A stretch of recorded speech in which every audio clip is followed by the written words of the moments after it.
Hola y muy bienvenidos. Estamos estudiando Apocalipsis y estamos ahora entrando en lo que es el capítulo 2 para estudiar capítulo 2 y 3 sobre esas cartas a las iglesias. Una parte de la visión, ¿no? La primera visión que Juan recibió, lo que en el versículo 19, en el capítulo 1, es mencionado como lo que sucede ahora, ¿no? Es lo que pasa en las iglesias, lo que realmente es la realidad y lo que Cristo, también es parte del juicio ahora, ¿no? Que Cristo está reprendiendo algo que le falta en las iglesias, ¿no? Podemos mencionar primeramente que las cartas tienen más o menos la misma estructura, con algunas variaciones, ¿no? Pero hay primeramente un mandato para escribir y después se presenta Jesús. Algo de lo que hemos escuchado sobre Jesús en el capítulo 1 ya vuelve en las cartas y cada vez es algo diferente, algo que cada iglesia necesita recordar de Jesús. Y después una descripción del estado de la iglesia en la que Jesús primeramente elogia las virtudes de la iglesia y después critica sus debilidades. Y después sigue una exhortación a arrepentirse y convertirse y una advertencia de lo que va a pasar si la iglesia no lo hace. Y al final una exhortación a escuchar lo que dice el Espíritu y una promesa para el que salga vencedor. Y esas promesas se deben entender como promesas para los que salgan vencedores en la guerra del día del juicio. Es una expresión que vamos a ver más adelante. Por ejemplo, en el capítulo 12, ¿no? Ellos lo han vencido por medio de la sangre del Cordero y por el mensaje del cual dieron testimonio. No valoraron tanto su vida como para evitar la muerte. Todo lo que pasará ahí en el día del juicio, algunos saldrán vencedores. Eso significa de que serán salvos. Y los que salgan vencedores lo hacen por la muerte propiciatoria del Cordero de Dios, como ya acabamos de leer en el 12:11, y por la victoria del Cordero. Vamos entonces a leer la primera carta, que es la carta a la iglesia de Éfeso. Está en el capítulo 2, versículo 1 al 7. La palabra dice así: escribe al ángel de la iglesia de Éfeso. Esto dice el que tiene las 7 estrellas en su mano derecha y se pasea en medio de los 7 candelabros de oro. Conozco tus obras, tu duro trabajo y tu perseverancia. Sé que no puedes soportar a los malvados y que has puesto a prueba a los que dicen ser apóstoles, pero no lo son. Y has descubierto que son falsos. Has perseverado y sufrido por mi nombre sin desanimarte. Sin embargo, tengo en tu contra que has abandonado tu primer amor. Recuerda de dónde has caído. Arrepiéntate y vuelve a practicar las obras que hacías al principio. Si no te arrepientes, iré y quitaré de su lugar tu candelabro. Pero tienes a tu favor que aborreces las prácticas de los nicolaitas, los cuales yo también aborrezco. El que tenga oídos y que oiga lo que el Espíritu dice a las iglesias. El que salga vencedor le daré derecho a comer del árbol de la vida que está en el paraíso de Dios. Bueno, primeramente, ¿qué sabemos en realidad de Éfeso? En los tiempos del Nuevo Testamento, Éfeso fue la capital de la provincia romana de Asia, que se encuentra en la actual Turquía. Su puerto, a pesar de que estaba obstruido por la arena, estaba lleno de barcos y era una ciudad, ¿no? con mucho comercio. La civilización era una mezcla de griega y oriental. y también tenía un gran templo para el culto de la diosa Artemisa. Y también fue un centro de una especie de escuela general de artes mágicas. Eso lo vemos, por ejemplo, en Hechos, cuando Pablo estaba visitando a Éfeso en el capítulo 19. Dice que, bueno, muchos de los que habían creído llegaban ahora y confesaban públicamente sus prácticas malvadas. O sea, algunos llegaron a conocer a Cristo y a creer en Él y confiesan sus prácticas malvadas. Y un buen número de ellos, o de los que practicaban la hechicería, juntaron sus libros en un montón y los quemaron delante de todos. Cuando calcularon el precio de aquellos libros, resultó un total de 50,000 monedas de plata. Así que la palabra del Señor crecía y se difundía con poder arrollador. Obviamente muchos participaban en esas hechicerías, en esas artes mágicas en Éfeso.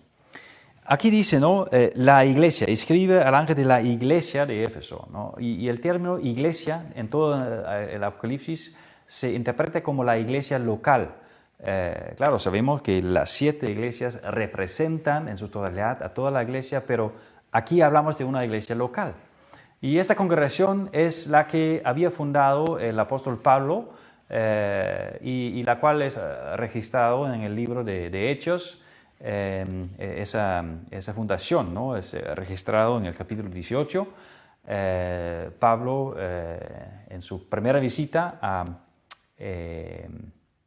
a Éfeso, y en capítulo 19, como ya acabamos de leer, hay una fundación y establecimiento de la iglesia, y también en Hechos 20 leemos sobre el encuentro del apóstol con los presbíteros, los ancianos de la congregación en Mileto, que llegaron desde Éfeso a Mileto para encontrarse con Pablo, que estaba en camino a Jerusalén, y Pablo llegó para despedirse.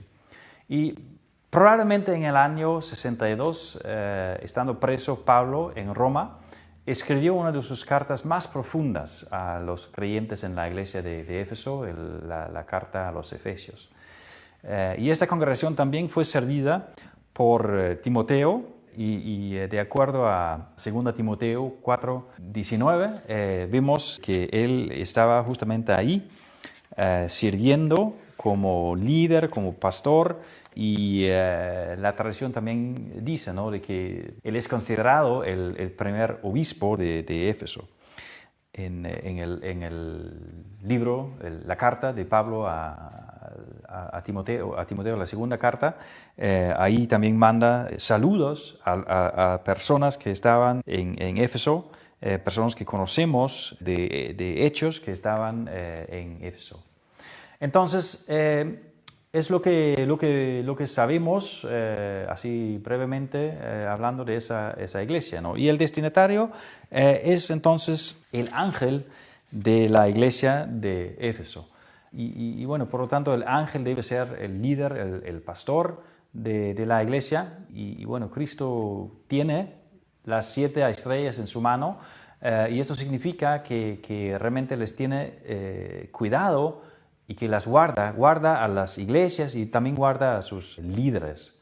Es la expresión que tenemos en el capítulo 2, versículo 1, que se repite, ¿no?, del capítulo 1 de la descripción de Jesús, ¿no? Dice que, esto dice, el que tiene las 7 estrellas en su mano derecha.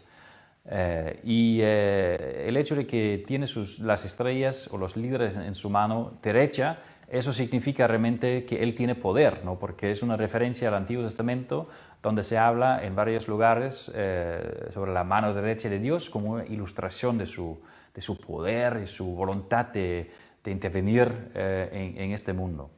Entonces, eso significa que Cristo está cerca de la iglesia, que cuide a la iglesia y a los líderes, con su poder, con su amor, y dice que se pasea en medio de los 7 candelabros de oro. Él está siempre cerca, Él está presente en su iglesia para cuidar y para vigilar. Y luego hay un reconocimiento de las obras y las virtudes de esa iglesia en Éfeso. Conozco tus obras y reconoce también su duro trabajo y su perseverancia. Hay entonces cierto celo en la iglesia en cuanto a la doctrina verdadera y bueno, es algo que Jesús aprecia mucho. Hacen algo también en esa iglesia, no es una iglesia pasiva, y a pesar de los sufrimientos que también hay, porque están puestos a prueba, tienen que soportar los malvados, y bueno, han descubierto, ¿no?, que esos son falsos profetas, apóstoles falsos, y perseveran y sufren a pesar de eso, ¿no? Justamente porque quieren realmente guardar la sana doctrina y no permitir, ¿no?, que los falsos maestros y profetas y apóstoles tengan influencia. Entonces, la iglesia tiene algo de celo, algo de ánimo a pesar de sus sufrimientos, ¿no? Y dice de que Jesús conoce, yo conozco tus obras. Eso es también importante, ¿no?, porque el concepto bíblico de conocer es realmente mucho más profundo que la forma en que nosotros utilizamos esa palabra. Es realmente una expresión muy íntima. No solamente se sabe algo de otra persona, o en este caso de la iglesia, sino que se ha unido con su iglesia y la conoce hasta el fondo. Sin embargo, no todo está bien. Cristo quiere guiar a las iglesias y que también la iglesia aquí de Éfeso para que siga en el camino correcto. Por eso está exhortándoles, ¿no?, y está reprendiéndole lo que no está bien. Porque dice que ha abandonado su primer amor. El amor fervoroso a Cristo lo han abandonado. Y es una caída. Es realmente un pecado. El amor debe estar ahí. El amor debe ser el fundamento, lo que motiva todo. El amor a Cristo, ¿no? Porque el amor es realmente reconocido, el amor es una manifestación, es reconocido por las obras que antes hacían, y por eso dice, ¿no?, de que deben volver, ¿no?, a practicar las obras que hacías al principio. Esas obras muestran o demostraban en aquel entonces su amor, su fe, su celo. Y ahora, bueno, hay obras, pero son diferentes tipos de obras porque no son llenos de amor. Esa exhortación es realmente importante, ¿no?, porque eso nos muestra, ¿no?, de que bueno, una iglesia no puede existir sin esa relación de amor con Cristo. Puede ser que sea una iglesia muy activa, que puede ser que sea una iglesia que luche mucho, ¿no?, por la doctrina verdadera, pero si no hay amor a Cristo, si no hay fe en Cristo, bueno, no hay nada. Entonces esa exhortación de Cristo es importante, ¿no? Y también los llama a arrepentirse, ¿no? Si no te arrepientes, iré y quitaré de su lugar tu candelabro. Es lo que pasará si no se arrepiente, es que se quitará el candelabro de su lugar. O sea, la iglesia, porque los candelabros son una ilustración de las iglesias, ¿no? Entonces la iglesia será removida de la presencia de Dios. Es realmente la existencia de la iglesia que está en juego si no hay amor a Cristo. Y por eso Jesús también dice de que, bueno, o exhorta, ¿no?, a que los que tengan oídos, que oigan lo que dice el Espíritu.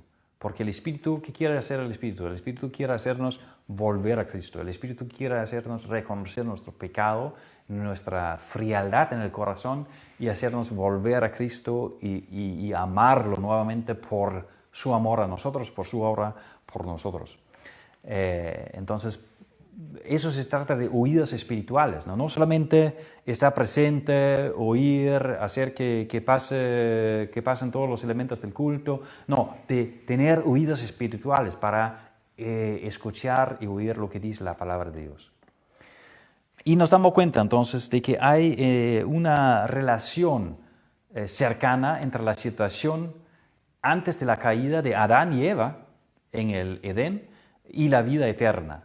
Y hay una situación o una relación cercana de la caída de la iglesia que perdió su amor y la caída de Adán y Eva. Porque la palabra dice, ¿no? El que salga vencedor le daré derecho a comer del árbol de la vida que está en el paraíso de Dios. Adán y Eva fueron echados del Edén y Dios impidió el acceso al árbol de la vida y esta es una muestra de la separación entre Dios y los hombres, ¿no? Los hombres fueron separados de Dios. Es una ilustración de que el hombre ya no tiene vida eterna, ya estamos bajo el juicio de Dios y no tenemos vida eterna. Pero el premio que recibirán los que perseveran en la fe, los que perseveran en el amor a Cristo, los que son fieles, ese premio que van a recibir es la vida eterna que viene. Es un nuevo acceso al árbol de la vida. Entonces podemos comparar quizás, ¿no? esa caída de Adán y Eva con la caída de esa iglesia que perdieron su amor, su confianza en Cristo, su necesidad de Cristo. Eso vale también para nosotros. Necesitamos siempre vivir amando a Dios, necesitamos amar a Dios, necesitamos tener esa relación abierta y viva con Cristo, poniendo nuestra mirada siempre en lo que Cristo ha hecho por nosotros, en su gracia, para que esa gracia, para que ese perdón de nuestros pecados nos llene siempre y cada día con el amor a Cristo. Porque es lo que necesitamos para huir, ¿no? Necesitamos huir su palabra, la palabra del perdón, la palabra de que nosotros, a pesar de toda nuestra actividad, a pesar de todas nuestras obras, bueno, si no hay amor a Cristo, no tenemos nada. Vamos a seguir entonces con la siguiente carta, la carta a la iglesia de Esmirna. Dice así: escribe al ángel de la iglesia de Esmirna. Esto dice el primero y el último, el que murió y que volvió a vivir. Conozco tus sufrimientos y tu pobreza. Sin embargo, eres rico. Sé cómo te calumnian los que dicen ser judíos, pero que en realidad no son más que una sinagoga de Satanás. No tengas miedo de lo que estás por sufrir. Te advierto que a algunos de ustedes el diablo los meterá en la cárcel para ponerlos a prueba y sufrirán persecución durante 10 días. Sé fiel hasta la muerte y yo te daré la corona de la vida. El que tenga oídos, que oiga lo que el Espíritu dice a las iglesias. El que salga vencedor no sufrirá daño alguno de la segunda muerte. En realidad no sabemos mucho de esa iglesia de Esmirna porque no se menciona ni en Hechos ni en las cartas. Entonces no tenemos así un contexto, ¿no? Pero lo que sabemos es entonces lo que leemos aquí. Y aquí el que habla es el primero y el último, es el alfa y el omega. Y sabemos que este es Jesús, es tal como Jesús fue presentado también en el capítulo 1. Yo soy el alfa y la omega, dice el Señor Dios, el que es y que era y que ha de venir. Es el eterno que ahora se comunica con esa pequeña iglesia en Esmirna, en la provincia de Asia.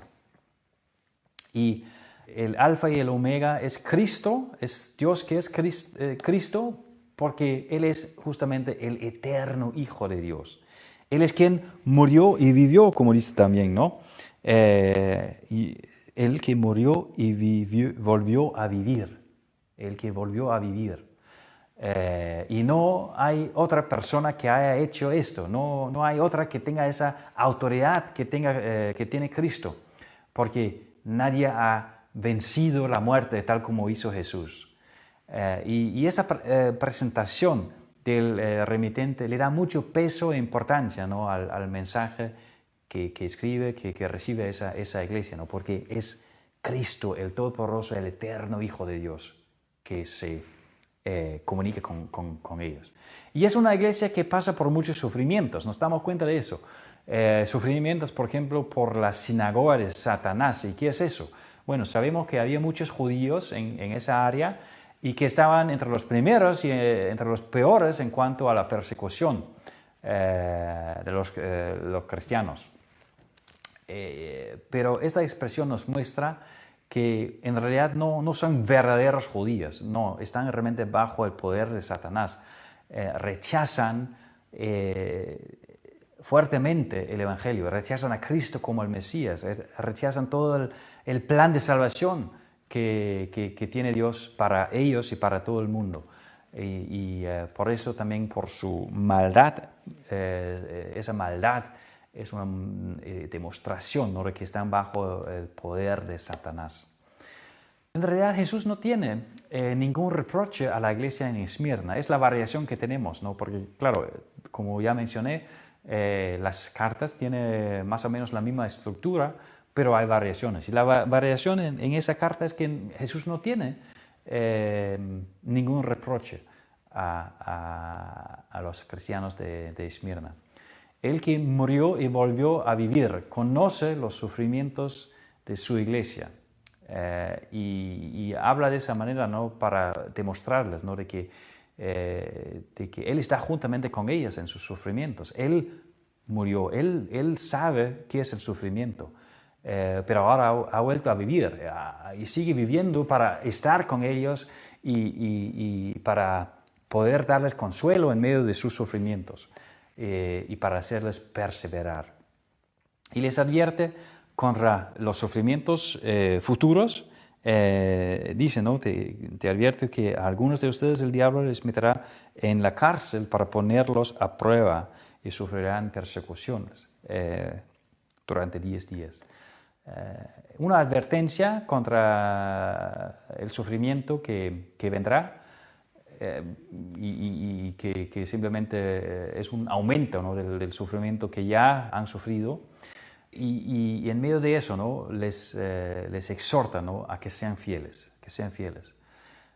el número 10 que tenemos aquí es justamente lo de ese número que indica la totalidad, la perfección o el desarrollo completo, tal como los 10 mandamientos y las 10 plagas o 10 días aquí, ¿no?, de tribulación. Eso significa no necesariamente que estarán en la cárcel por 10 días, pero de que esto será realmente un sufrimiento completo, ¿no?, de que van a sufrir, ¿no? Y también Jesús dice, ¿no?, sé fiel hasta la muerte. Entonces, ese sufrimiento, ese encarcelamiento, esa persecución probablemente llevará a su muerte, ¿no?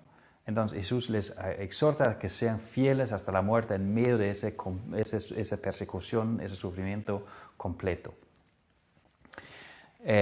Y también hay una promesa, ¿no? Porque hay una promesa que dice de que yo te daré la corona de la vida. El que sigue fiel, el que sigue creyendo, él va a recibir esa corona, es como un premio de la vida, ¿no? Y dice que no sufrirá daño alguno en la segunda muerte.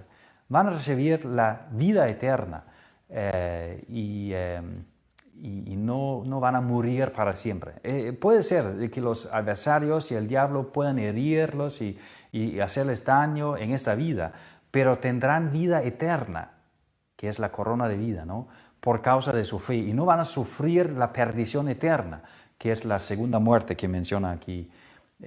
O sea, la muerte, no van a sufrir la muerte eterna después de la muerte temporal y física. Jesús los promete la salvación al seguir siendo fiel, al seguir creyendo en Él en medio de la tribulación y la persecución. ¿Cuánto necesitamos, ¿no? esa exhortación nosotros hoy en día también? Porque a pesar de que no sufrimos quizás persecución física, hay impedimentos y a veces nos desanimamos. Y a veces pasan algunas cosas, ¿no? Que por lo menos nos da a entender, ¿no? Que bueno, en el futuro quizás habrá algo de persecución, algo de tribulación para nosotros como creyentes también, quizás en un futuro cercano. Y también esa exhortación es para nosotros entonces, que sigamos fieles. Nos pueden dañar en esta vida, sí, es correcto, pero no nos pueden robar la corona de la vida. La segunda muerte, la perdición, no nos puede dañar si seguimos creyendo en Cristo. Ahora vamos a saltar unas de las cartas y vamos a leer la carta a la iglesia de la Odisea, que encontramos en el capítulo 3 del versículo 14. Escribe al ángel de la iglesia de la Odisea: esto dice el Amén, el testigo fiel y veraz, el soberano de la creación de Dios. Conozco tus obras. Sé que no eres ni frío ni caliente. Ojalá que fueras lo uno o lo otro. Por tanto, como no eres ni frío ni caliente, sino tibio, estoy por vomitarte de mi boca. Dices: soy rico, me he enriquecido y no me hace falta nada. Pero no te das cuenta de que el infeliz y miserable, el pobre, ciego y desnudo eres tú. Por eso te aconsejo que de mí compres oro refinado por el fuego, para que te hagas rico, ropas blancas, para que te vistas y cubras tu vergonzosa desnudez, y colirio, para que te lo pongas en los ojos y recobres la vista. Yo reprendo y disciplino a todos los que amo. Por lo tanto, sé fervoroso y arrepiéntete. Mira que estoy a la puerta y llamo. Si alguno oye mi voz y abre la puerta, entraré y cenaré con él y él conmigo. Al que salga vencedor le daré el derecho de sentarse conmigo en mi trono, como también yo vencí y me senté con mi Padre en su trono. El que tenga oídos, que oiga lo que el Espíritu dice a las iglesias. La Odisea. La Odisea estaba situada aproximadamente a 160 kilómetros de Éfeso. En los tiempos del Nuevo Testamento era un centro comercial y financiero y una de las ciudades más ricas de Asia. Las únicas referencias que tenemos de la congregación es en la carta a los Colosenses. Ahí Pablo menciona esa ciudad, esa congregación. En Colosenses capítulo 2, versículo 1, quiero que sepan qué gran lucha sostengo por el bien de ustedes y de los que están en la Odisea y de tantos que no me conocen personalmente. Y también en el capítulo 4 de la misma carta, dice: a mí me consta que Él se preocupa mucho por ustedes y por los que están en la Odisea y en Hierápolis. Los saludan Lucas, el querido médico, y Demas. Saludan a los hermanos que están en la Odisea, como también a Ninfas y a la iglesia que se reúne en su casa. Una vez que se les haya leído a ustedes esa carta, que se lea también en la iglesia de la Odisea y ustedes lean la carta dirigida a esa iglesia. Entonces, nos damos cuenta de que Pablo no conocía personalmente a los cristianos en la Odisea, pero estaba muy, muy preocupado por ellas, los tenía mucho cuidado a ellas, hasta les escribió una carta. La carta no tenemos en la Biblia, pero dice, ¿no?, de que se lea también una vez que se haya leído a ustedes esa carta, que se lea también en la iglesia de la Odisea y ustedes lean la carta dirigida a esa iglesia. Y también nos damos cuenta de que se menciona a los hermanos en esa iglesia, reciben un saludo de Pablo, ¿no? Y en el versículo 12 se menciona Epafras, que era un siervo de Pablo, uno de sus compañeros, y él es quien, se dice ahí en el versículo 13, que a mí me consta que él se preocupa mucho por ustedes y por los que están en la Odisea. Entonces, probablemente Epafras, si no fue el fundador de la iglesia en la Odisea, seguramente fue un tipo de líder que había salido de ahí, un líder importante de esa iglesia. Entonces, la Odisea, más adelante en la historia de la iglesia, también fue una de los grandes, la sede de uno de los grandes concilios de la iglesia antigua, donde se estableció el canon del Nuevo Testamento. Y bueno, hoy en día no hay más cristianos en la ciudad, está ocupado por los musulmanes. ¿Quién se dirige a esa iglesia en la Odisea? El que dice, o el que es el Amén. Esto dice el Amén, el testigo fiel y veraz, el soberano de la creación de Dios. Jesús se presenta, ¿no?, con 3 nombres en esta carta. El Amén, que es el primer nombre, y ese término hebraico significa el verdadero o significa la verdad, algo que está cierto. Entonces Jesús es el verdadero, es la verdad, es el que está cierto, lo que Él dice, lo que Él es cierto. Después se presenta como el testigo fiel y verdadero, es el segundo nombre. Y aquí tenemos una vez más, ¿no?, una repetición de la presentación de Jesús en el capítulo 1, porque en el versículo 5 se dice de que o Jesucristo, el testigo fiel. Entonces, Él es el profeta, ¿no?, que habla fielmente la verdad de Dios. Y también combina en sí 3 condiciones realmente que hacen que un testimonio sea fiel y verdadero y genuino.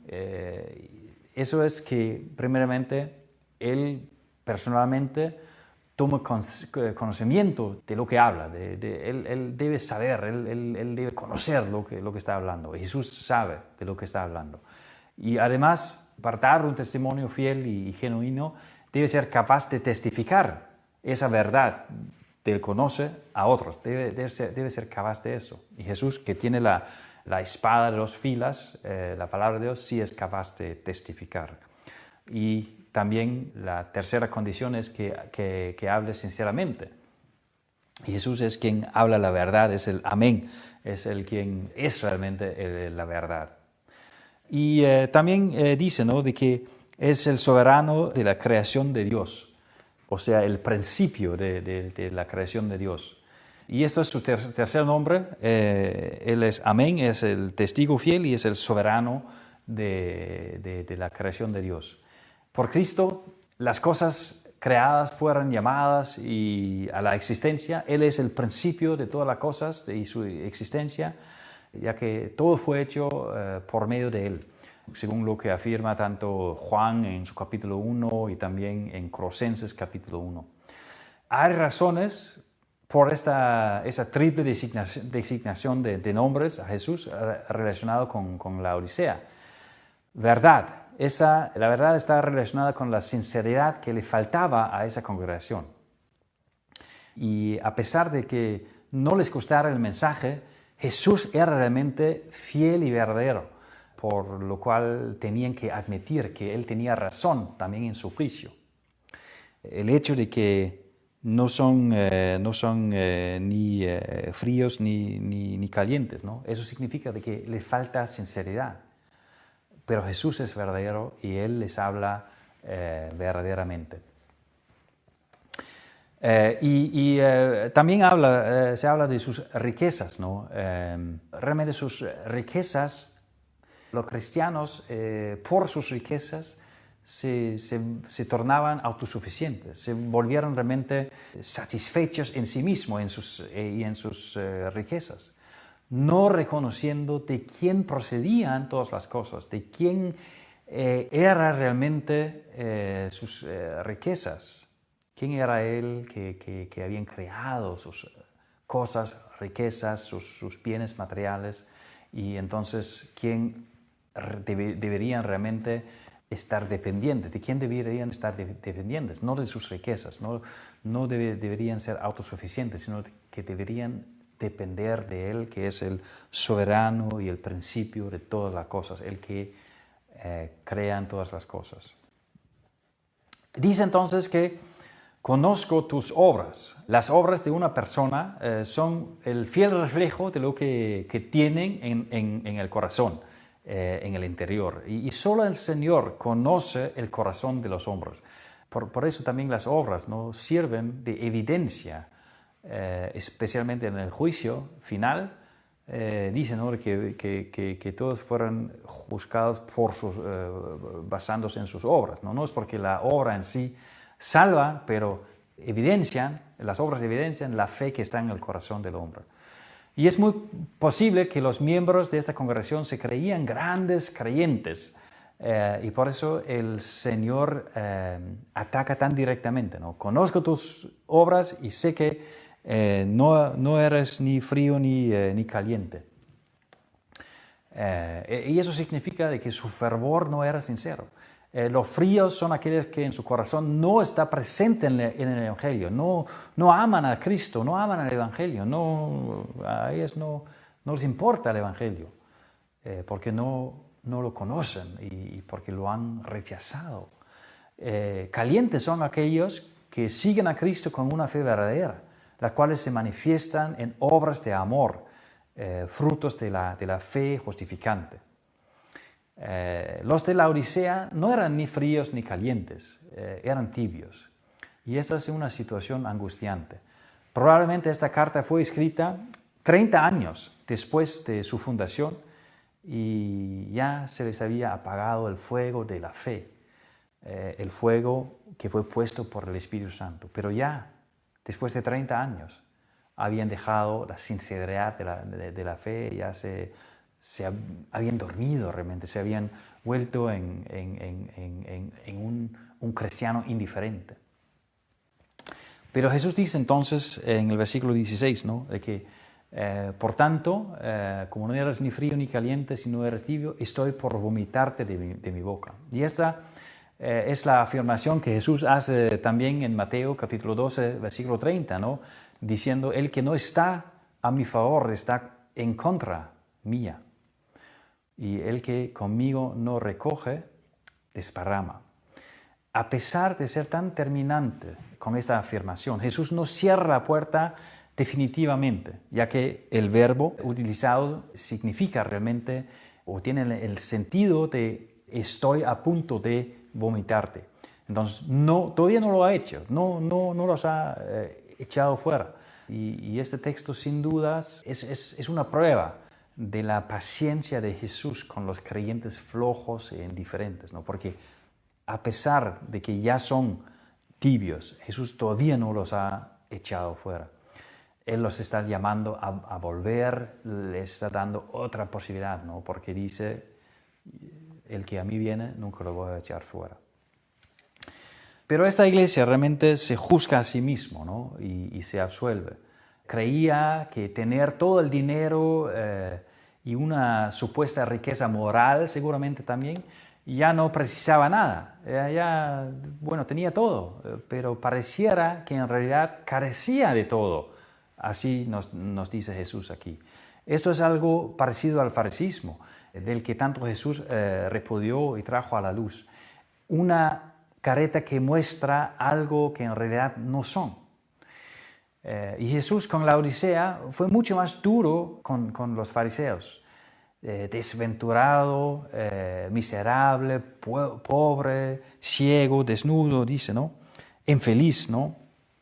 Entonces, esa aparente o ilusoria riqueza no le trae la felicidad, sino en realidad Jesús los expone como miserable. Sin la verdadera fe en Cristo, nadie se puede considerar rico, a pesar de tener todas las riquezas materiales. Pero sin la riqueza espiritual, nadie es rico. Y bueno, esa iglesia tibia precisaba de la ley, no en tanto el consejo que sigue es evangélico, ¿no? Y dice, ¿no? de que por eso te aconsejo, ¿no? a comprar de mí, ¿no? Es solamente el consejo evangélico, ¿no?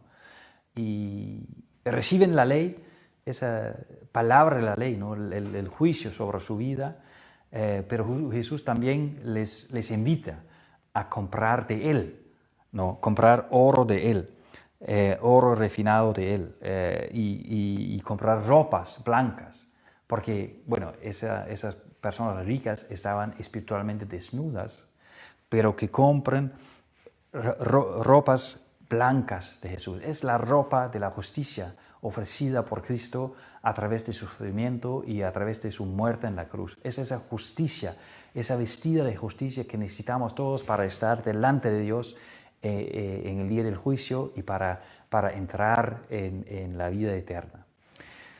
También dice que compren colirio, ¿no? Que es un remedio preparado para los dolores de la vista, probablemente, y que se daba en ese lugar y que daba una buena reputación, ¿no? en la región. Pero dice el Señor que a pesar de ser muy bueno, ese remedio no puede curar la ceguera espiritual. Únicamente el colirio de la palabra de Dios es el remedio adecuado.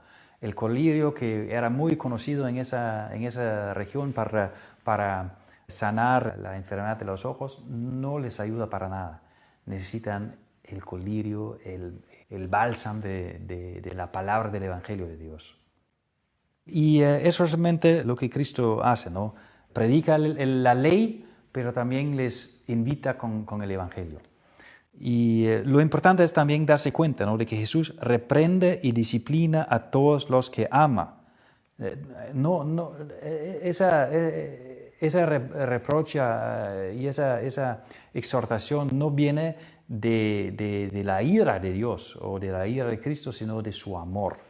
Y Cristo está a la puerta. Él está a la puerta tocando porque quiere entrar, ¿no? Pero solamente por medio de su palabra la puerta puede abrirse. No está en nosotros el hombre el abrir y hacer un montón de cosas. No, Cristo está tocando y Él por su palabra puede abrir esa palabra. Y eso es realmente la paciencia, el amor de Cristo, que Él sigue tocando, como dice esa palabra también. Él sigue tocando. Y al final tenemos otra vez esa expresión, ¿no? de que el que salga vencedor. ¿Qué pasará con él? Bueno, puede sentarse con Cristo en su trono y eso significa reinar con Él. Eso significa vivir en su presencia. Eso no se trata de algo físico, tronos físicos como reyes, sino que se trata de una figura y apunta justamente a Apocalipsis 22, que habla también del trono que está en la nueva ciudad, ¿no? Entonces, esto es la salvación en la presencia de Cristo. Los que salgan vencedores, o sea, son los que oyen la voz de Cristo, abren la puerta, y los que compren de Él por gracia, sin dinero, sin obras, pero reciben de Él la justicia. Son los que van a salir vencedores. Entonces, el que tenga oídos, que oiga. El que tiene realmente el oído espiritual, que oiga también nosotros, que oigamos, que eso es una palabra necesaria para nosotros, que no entremos, ¿no? en esa timidez, ¿no? Que sigamos siendo calientes para el Señor, amándole, no entrando en la indiferencia, ¿no? ¿Por qué? Porque queremos salir vencedor, queremos entrar a la vida eterna con Él.